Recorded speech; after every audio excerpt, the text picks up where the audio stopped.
Gloria a Dios. Dios le bendiga, amados hermanos. Isaías capítulo 52. Leemos los últimos versículos 13, 14 y 15 y continuamos en el capítulo 53. Leemos dándole la honra al Padre, al Hijo y al Espíritu Santo.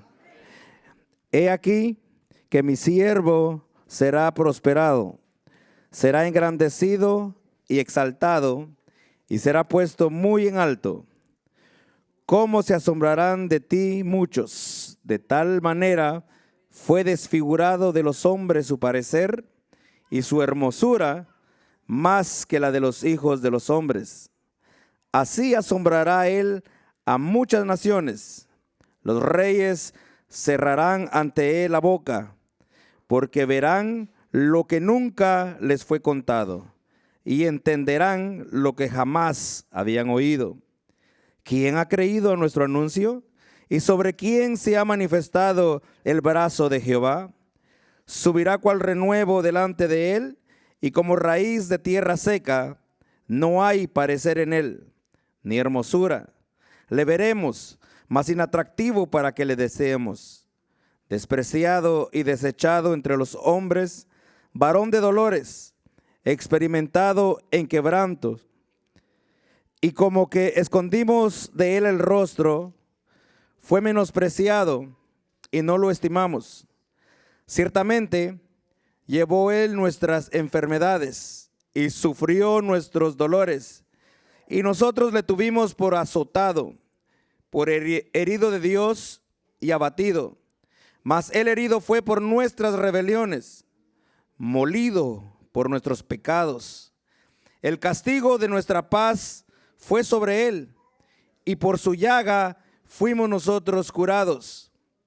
Todos nosotros nos descarriamos como ovejas, cada cual se apartó por su camino, mas Jehová cargó en él el pecado de todos nosotros.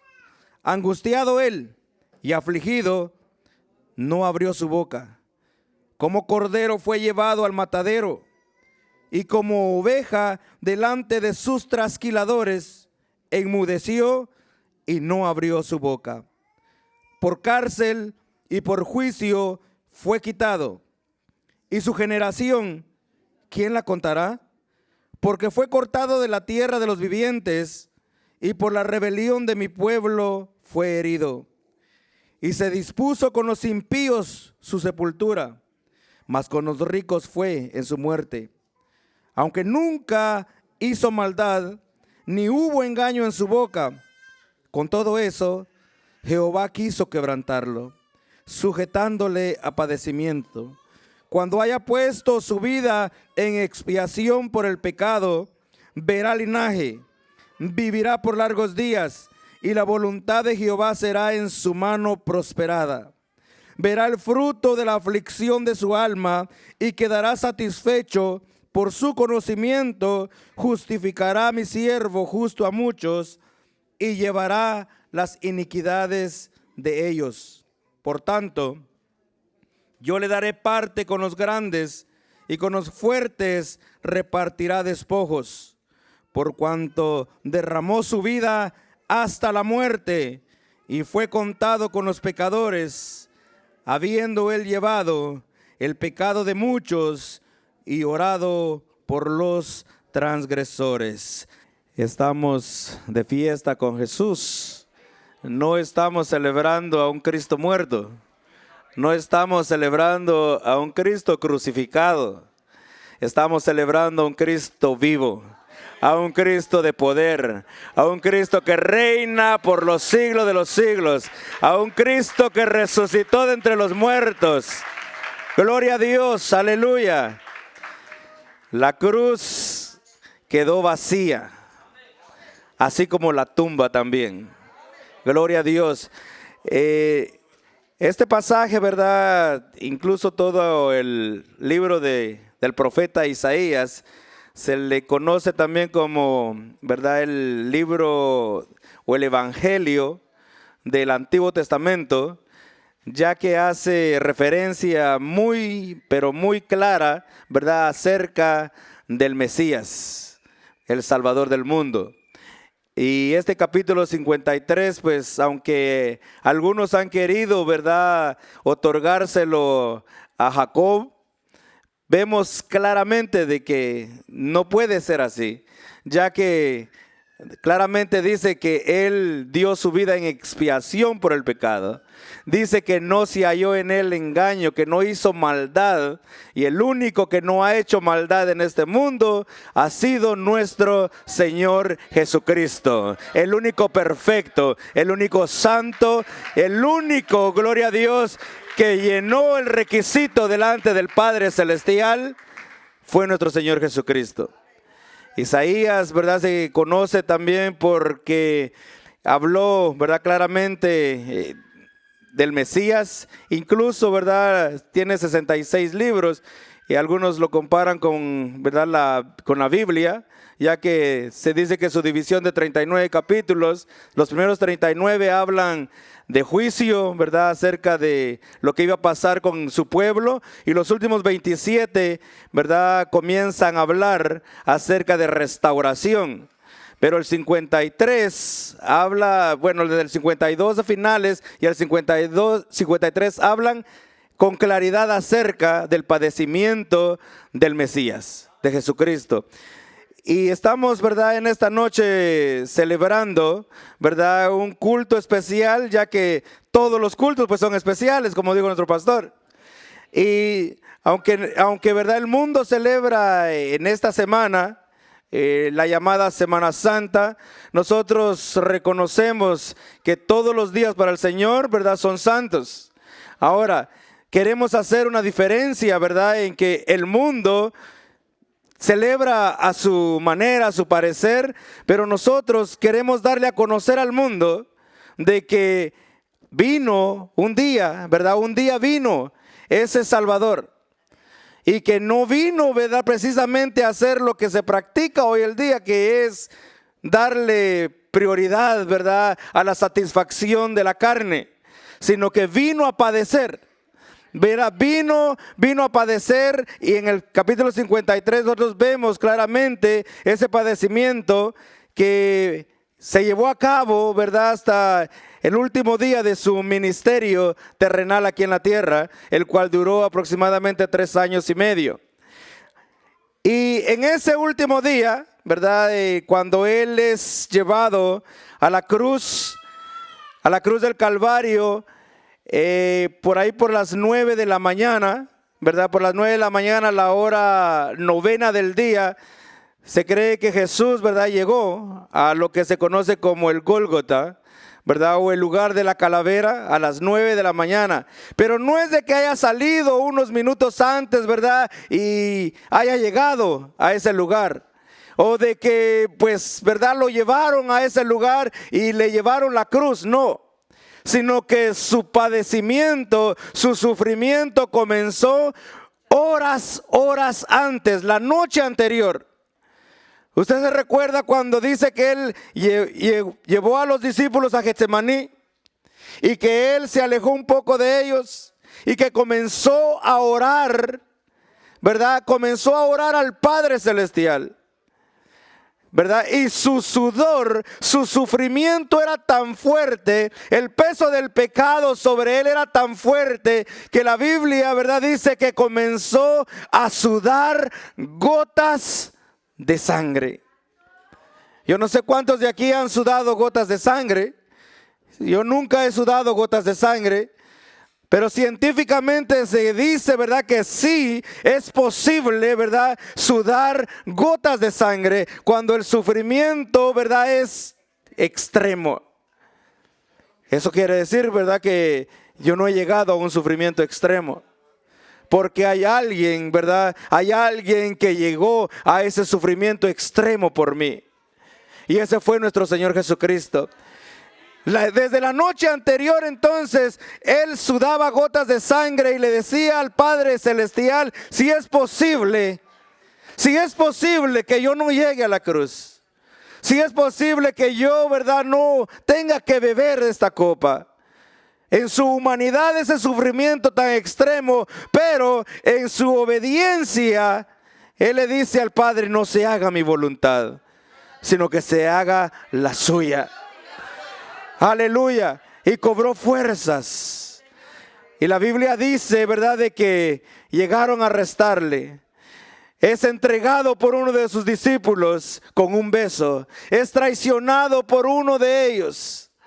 Y comienza su sufrimiento. Por eso leímos y dice que por cárcel y por juicio, porque fue llevado, ¿verdad? Y tuvo que pasar por juicios, no solamente con los romanos, sino que también con los sacerdotes, con los religiosos, ¿verdad? Un juicio completamente ilegal, escondidas, como un malhechor. Por eso Él les dice, vienen conmigo, ¿verdad?, como ladrón, como malhechor, cuando me tuvieron ahí con ustedes y no me hicieron nada. Pero les dice, esta es la hora, ¿verdad?, de las tinieblas, de la oscuridad. Y entonces pasa toda esa noche sin agua, toda esa noche sin comida, llevado de un lugar para otro. Le ponen una corona de espinas en su cabeza. Esa corona de espinas que dice que eran hechos, ¿verdad?, con unas puntas tan grandes que incluso rompían ¿verdad?, ¿cómo se llama?, el cuero cabelludo, y penetraba, ¿verdad?, de una manera tan dolorosa. Y el Señor comienza, ¿verdad?, a sufrir de una manera tan grande. Dice la Biblia también que lo abofeteaban y le daban de puñetazos. Así que se burlaban de él, le pegaban también, le dieron de latigazos, a tal grado que se cumple lo que leímos en Isaías capítulo 53, que lo desfiguraron completamente. Le veremos más inatractivo. No es que el Señor no era hermoso, porque en los versículos antes del 53 dice que su hermosura, ¿verdad?, iba a ser desaparecida. O sea que el Señor tenía que ser hermoso, y fue hermoso, y ahora sigue siendo hermoso, y seguirá siendo hermoso por toda la eternidad. Pero lo desfiguraron por completo, irreconocible. Por eso se cumple, le veremos más inatractivo para que le deseemos, porque fue desfigurado completamente por todo lo físico, ¿verdad?, todo lo que le hicieron a nuestro Señor, hasta llegar al día siguiente, cuando es sentenciado a muerte y tiene que cargar su cruz. Tiene que cargar la cruz y llegar a ese monte. Y como a las 9 de la mañana, dice que Él es crucificado. Y comienza entonces a decir, ¿verdad?, las últimas frases que se conoce como las 7 últimas palabras del Señor en la cruz del Calvario. Y la primera palabra la encontramos en Lucas 23, 34. Lucas capítulo 23, versículo 34. Acompáñeme en su Biblia, gloria a Dios. Es conocido como la palabra del perdón.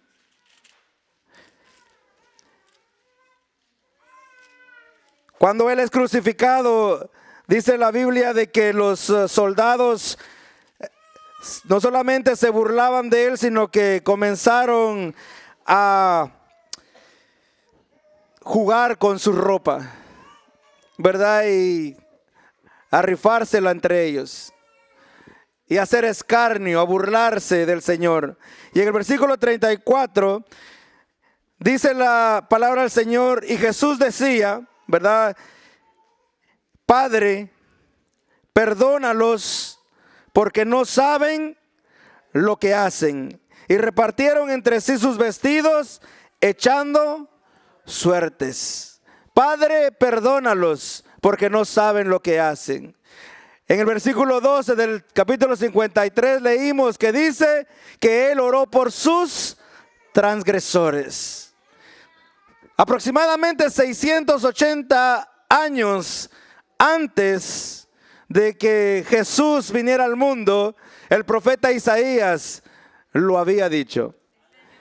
Y antes de llegar a la cruz del Calvario, Jesús también dijo en varias ocasiones, cuando le pidieron que sus discípulos que le enseñaran a orar. Y Él les dice, cuando oréis, vas a decir esto: Padre nuestro que estás en el cielo, santificado sea tu nombre. Venga a nosotros tu reino. Haga su voluntad en la tierra como en el cielo. Danos hoy el pan nuestro de cada día. Y perdona nuestras deudas, así como nosotros perdonamos a nuestros deudores. Él lo enseñó. Y nosotros también nos atrevemos, ¿verdad?, a orar de esa manera. Y nos atrevemos a veces a enseñar también de esa manera, porque enseñamos lo que dice la palabra del Señor. En el capítulo 5 de Mateo, versículo 44, creo que dice el Señor, ¿verdad?, en lo que se conoce como el sermón de la montaña.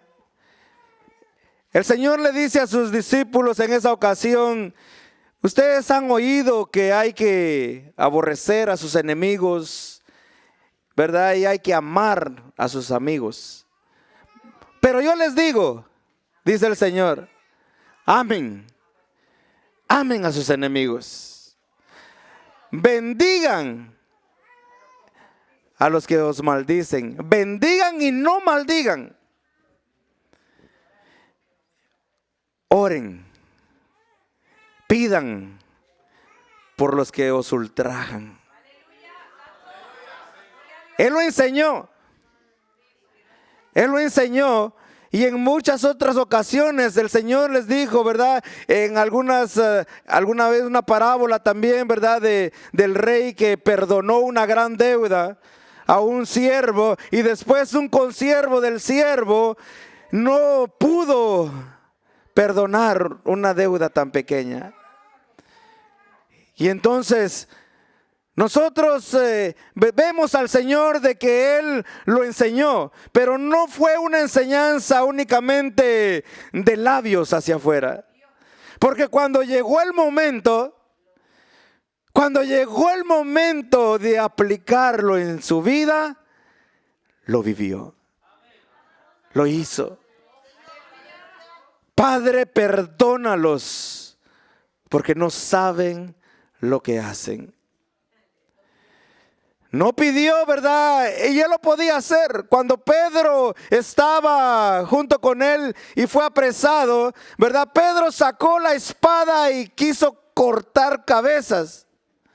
Solamente le dio tiempo de cortar una oreja. Y el Señor, ¿verdad?,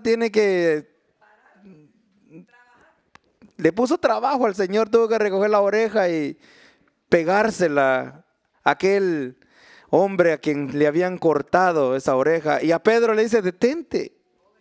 El que mata a espada también muere a espada. ¿Acaso tú crees que yo no tengo poder para pedirle a mi Padre que envíe legiones de ángeles? ¿Acaso tú crees que yo no puedo hacer que me vengan a defender? Pero él dice: yo tengo que llegar a donde tengo que llegar. Tengo que cumplir el objetivo. Imagínense, de lo contrario, yo no estuviera aquí. Usted tampoco estuviera aquí. Nadie de nosotros estuviera aquí. Pero él, ¿verdad?, se mantuvo firme y aplicó esas enseñanzas en el momento preciso. Y cualquiera diría: bueno, pero es que él era Dios. Pero él estaba sufriendo como ser humano. Como un ser humano, sufriendo en carne propia el sufrimiento, el escarnio, la burla. Y más adelante, cuando alguien verdaderamente se entrega al Señor, cuando alguien verdaderamente ha aceptado al Señor y le ama verdaderamente y ama su palabra, también lo hace. Porque lo vimos con el primer mártir también. que fue Esteban en el capítulo 7 del libro de Hechos, cuando él les da el mensaje y después le da una cátedra, ¿verdad?, de toda la palabra, desde el principio hasta el fin. Y dice la Biblia que en los últimos versículos del capítulo 7, aquellos hombres rechinaban los dientes y lo agarraron, lo arrastraron, lo sacaron fuera de la ciudad y lo apedrearon hasta la muerte. Pero Esteban dijo: veo al Señor sentado a la diestra. Y momentos antes de morir les dice al Señor: no les tomes en cuenta este pecado. No pidió, ¿verdad?, castigo para ellos. Pidió perdón.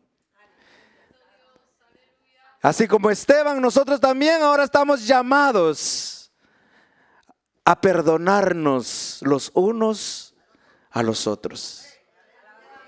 A perdonarnos de corazón. Jesús lo dijo, que nos perdonemos, ¿verdad?, de corazón, ¿verdad? No solamente de labios, no solamente fingir, sino un perdón verdadero.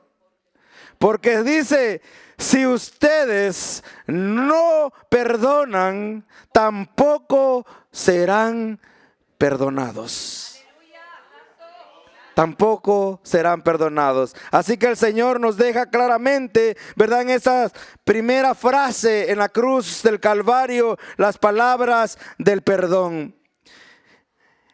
Como vimos, ¿verdad?, Isaías lo había profetizado. En ese mismo transcurso, en el versículo 43, más ahí adelantito, el mismo capítulo de Lucas, versículo 43, entendemos, ¿verdad?, la siguiente frase, o leemos la siguiente frase de Jesús. En el contexto vemos, ¿verdad?, al Señor crucificado en medio de dos malhechores, en medio de dos ladrones. Uno de ellos era un malhechor malo y el otro también. Porque no hay malhechor bueno. Todos, ¿verdad?, son malos. Así que los dos eran malos. Pero uno de ellos le decía, uniéndose a la multitud, ¿verdad?, dice: si eres hijo de Dios, bájate de ahí y bájanos a nosotros. Sálvanos no del pecado, sino que de la cruz, que él quería que los liberara, que pudieran bajar y seguir viviendo. Y quizás seguir cometiendo sus fechorías. Dice el otro también, imagínense, el otro está consciente también de que se aproxima la hora de morir. El otro también está consciente de que el día de su muerte llegó. Y que está ahí, está a punto, está a algunos minutos o algunas horas de también llegar al juicio delante de Dios por sus obras. Pero cuando oye las palabras del otro malhechor, le dice: mire, ni aún estando en esta condición temes. Nosotros estamos recibiendo lo que merecemos de nuestros actos, pero él nada malo ha hecho. No ha hecho nada para merecer estar colgado en esta cruz como nosotros. Y voltea a ver a Jesús y le dice: mire, no le pide que lo baje de esa cruz. Tampoco le pide que lo perdone, porque él entiende que no lo merece por sus pecados. Pero le dice: Señor, tan solo acuérdate de mí. Acuérdate de mí cuando vengas en tu reino. Ese es un reconocimiento de que no era cualquier maestro, que no era cualquier hombre. Él reconoce que él era alguien especial. La Biblia no nos dice, ¿verdad?, cómo es que él se haya enterado, pero recuérdese de que Jesús adquirió fama. por todos los milagros, por el mensaje de salvación, por todo lo que él hacía, llegaron a oír de él. Por eso que cuando sabían que iba a pasar, sacaban enfermos. O los ciegos comenzaban a gritar cuando oían que Jesús venía por ahí. Porque sabían que él era alguien muy superior. Y alguien oía y decía, dicen que es el Mesías. Y entonces clamaban, Hijo de David, ten misericordia de mí. Jesús, Hijo de David, ten misericordia de mí. Y entonces, de alguna forma, este malhechor tuvo que haber oído acerca de Jesús. Y ahora le dice, acuérdate de mí. O sea, no le pide que se lo lleve, pero por lo menos que se acuerde de que murió a la par de él. Ese reconocimiento de que él era el Mesías, que iba a venir y que va a venir un día a reinar, gloria a Dios. Y él le dice, acuérdate de mí. Y él expresa, ¿verdad?, estas palabras. Entonces Jesús le dijo, de cierto te digo, de cierto te digo. Sí, no hay duda. No hay duda, porque lo que Cristo dice es verdad. Porque Él es la verdad. Él es la verdad. Como dice Juan 14:6. De cierto te digo que hoy estarás conmigo en el paraíso. Hoy, no mañana. Como algunos piensan, ¿verdad?, de que hay varias teorías, varias enseñanzas, ¿verdad?, de sectas que dicen que cuando uno muere, pues se terminó todo. Algunos enseñan de la extinción completa o la aniquilación del alma. Que, ¿verdad?, media vez murió, pues hasta ahí llegó. Otros enseñan de un paso temporal por un purgatorio. No, solamente hay dos lugares. Solamente hay dos lugares. Y aquí vemos de que después de la muerte comienza la eternidad para nosotros. La inmortalidad, porque fuimos creados inmortales. Fuimos creados para no morir. Y después de que muramos físicamente, cuando se separe lo espiritual de lo material, comenzará la eternidad. La pregunta es, ¿a dónde vamos a ir? Este ladrón o este malhechor decide reconocer a Jesús como Mesías. Y el Señor le dio palabras de salvación. Hoy mismo estarás conmigo en el paraíso. Entendemos entonces de que no se salvó por obras, sino que se salvó por fe.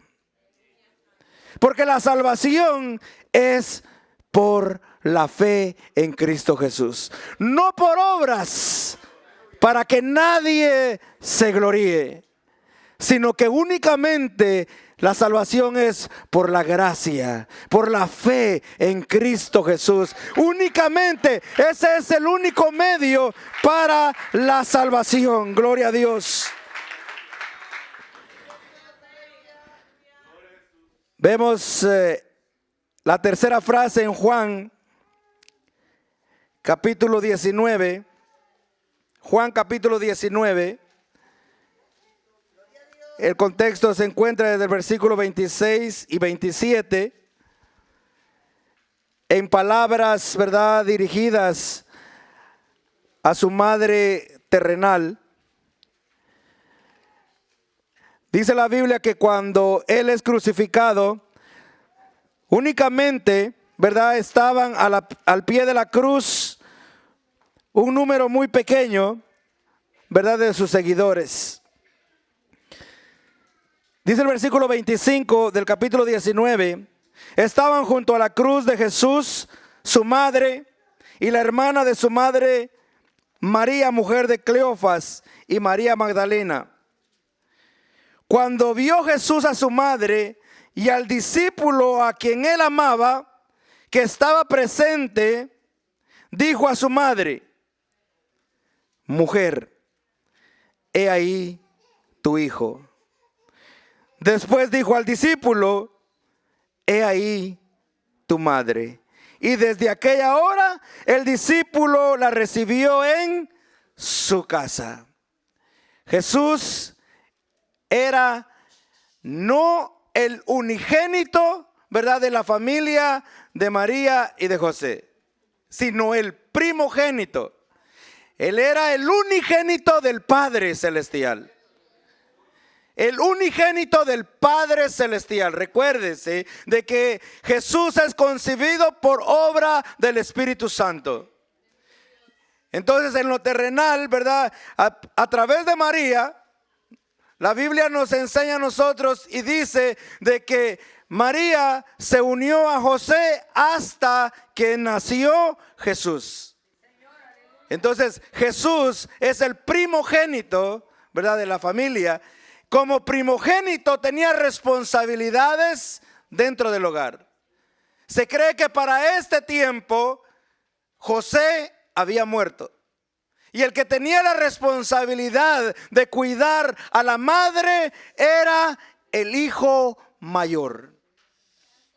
Y el hijo mayor era Jesús. Si usted ve en la escena, no aparecen sus otros hermanos, y algunos dicen, ¿verdad?, es que es por eso que no tuvo hermanos. No, la Biblia dice claramente, ¿verdad?, de que tuvo hermanos, pero que no creyeron. Y dice, y sus hermanos no creían en él hasta que resucitó. Ellos no creyeron en su ministerio, hasta después creyeron. Por esa razón sus hermanos no están ahí. Pero sí está su madre y está el discípulo amado, Juan.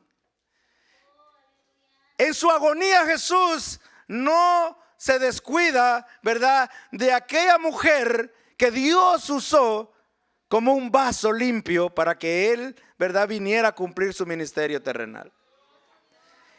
Y le dice: mujer, he ahí tu hijo. No es una frase de falta de respeto. Algunos dicen, ¿por qué no le dice madre? La palabra mujer aquí, ¿verdad?, no es falta de respeto, sino que está haciendo una transición. Está haciendo una transición, le está diciendo, él va a quedar como tu hijo. Y le dice a Juan, el discípulo amado: he ahí tu madre. En otras palabras, hazte cargo de ella en mi lugar. Enseñándonos de que nosotros, más allá de ser simplemente miembros de una congregación, somos una familia. Y más que una familia, somos el cuerpo de Cristo. Y debemos de sufrir con los que sufren. Debemos de llorar con los que lloran y gozarnos con los que se gozan. Debemos, ¿verdad? Aquí el Señor nos enseña a tener cuidado también de los nuestros. A no descuidar, ¿verdad?, a nuestros padres. Él cumple en honrar, ¿verdad?, a su madre de esta manera. Continuamos con la palabra número 4 o frase número 4. En Mateo 27, versículo 46. Para este entonces, ¿verdad?, se cree que la palabra del Señor nos dice, ¿verdad?, de que han pasado aproximadamente unas 3 horas de silencio. Capítulo 27, versículo 46 del libro de Mateo, dice estas palabras del Señor. Vamos a ir resumiendo un poco más rápido ya que el tiempo avanza. Dice Lo que él dice es: Dios mío, ¿por qué me has abandonado? Dios mío, ¿por qué me has abandonado? Esta frase, ¿verdad? No es que el Señor, que Dios, ¿verdad?, haya querido abandonar a su Hijo, sino que es el peso del pecado. El pecado crea una separación entre Dios y el hombre. Usted y yo, dice la Biblia, Romanos 3:23, que estábamos destituidos de la gloria de Dios, por cuanto todos pecamos. La paga del pecado es muerte, dice 6:23 de Romanos.